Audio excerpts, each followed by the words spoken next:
తులారాశి వారికి ఎలా ఉంది ఈ రోజు? తులారాశి వారి విషయాన్ని కనుక తీసుకున్నట్లయితే తులారాశి వారికి ముఖ్యమైన అంశాల మీద దృష్టి కేటాయిస్తారు. అంటే ముఖ్యంగా ఆర్థిక సంబంధమైన విషయాల్లో కావచ్చు, అవసరమైన విషయాల్లో కావచ్చు, ముఖ్యంగా దాని మీద దృష్టి కేటాయిస్తూ ముందుకు వెళ్ళడానికి ప్రయత్నిస్తారు. వృత్తిపరమైన విషయాల్లో, అభివృద్ధి కొరకు తీసుకునే నిర్ణయాలలో, అలాగే తండ్రి పెద్దల యొక్క ఆరోగ్య విషయంలోనూ, అలాగే దాంతోపాటుగా ఒత్తిడిని అధిగమించడానికి, వృత్తిలో మీరు తీసుకునే నిర్ణయాల వల్ల ఎదురవుతున్న ఘర్షణల్ని అధిగమించడానికి, సరైన విశ్రాంతి కొరకు తీసుకునే నిర్ణయాలకి ఎక్కువ శాతం దృష్టి కేటాయించడానికి అవకాశం ఉంటుంది. మానసిక అలసట, అలజడి మొదలైనవి అధికంగా ఉన్నప్పటికీ కూడా ఉన్నత స్థాయి వ్యక్తుల యొక్క సహకారాన్ని మీరు కోరుకుంటూ ముందుకు వెళ్ళడానికి చేసే కృషిలో కొంతవరకు మీకు అనుకూలంగా ఉన్నప్పటికీ తండ్రి పెద్దలు లేకపోతే ఉన్నత స్థాయి వ్యక్తుల యొక్క సహకారం అందుతున్నట్టే ఉన్నప్పటికీ కూడా వారితో కూడా మాట పట్టింపులకి దూరంగా ఉండి చక్కగా అనుకున్న పని అనుకున్న సమయంలో చేసుకోవడానికి ప్రయత్నం చేయాలి. వృశ్చిక రాశి.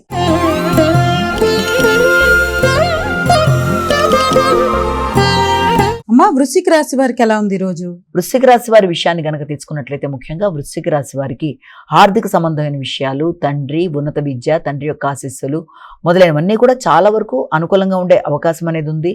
అలాగే మీ ఆలోచనలు మీ కొన్ని సందర్భాల్లో ఆకస్మికంగా సహకరించే అవకాశాలు కూడా ఉన్నాయి.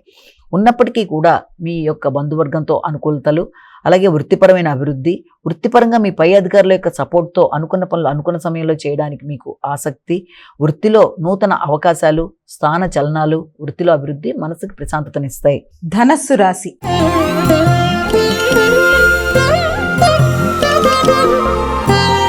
అమ్మా, ధనస్సు రాశి వారికి ఎలా ఉంది ఈ రోజు? ధనస్సు రాశి వారి విషయాన్ని తీసుకున్నట్లయితే ధనస్సు రాశి వారికి వృత్తిపరమైన విషయాలలో కొంత ప్రయాణాల రీత్యా కావచ్చు, లేకపోతే ఇతరులకి సహకరించడం రీత్యా కావచ్చు, ధనం కొంతవరకు ఖర్చు అయ్యే అవకాశం అనేది, ఆకస్మికమైన ధనం ఖర్చు అవ్వడం, ఆకస్మికమైన ప్రయాణాలు, ఆకస్మికమైన ఒత్తిడి మొదలైన వాటికి అవకాశం అనేది ఉన్న, వృత్తి ద్వారా లభించిన ధనంతో గృహానికి సంబంధించి గృహాన్ని రిపేర్లు చేయించుకోవడము, గృహ వాహనాల కొరకు ఆలోచించడము, స్థిరాస్తులు పెంపొందించుకోవడము, సంతాన వర్గం యొక్క అభివృద్ధి కొరకు కానీ, వృత్తిలో మీ యొక్క కొలీగ్స్తో సంప్రదింపులు, వారి యొక్క సలహా సంప్రదింపులతో ముందుకు వెళ్ళడానికి చేసే ప్రయత్నాలు, చర్చలు మొదలైన వాటికి అవకాశం ఉన్నప్పటికీ కూడా గృహ వాతావరణంలో కొంత మానసిక ప్రశాంతత అనే దాన్ని మీరు పెంపొందించుకోవడానికి ప్రయత్నం చేయాలి.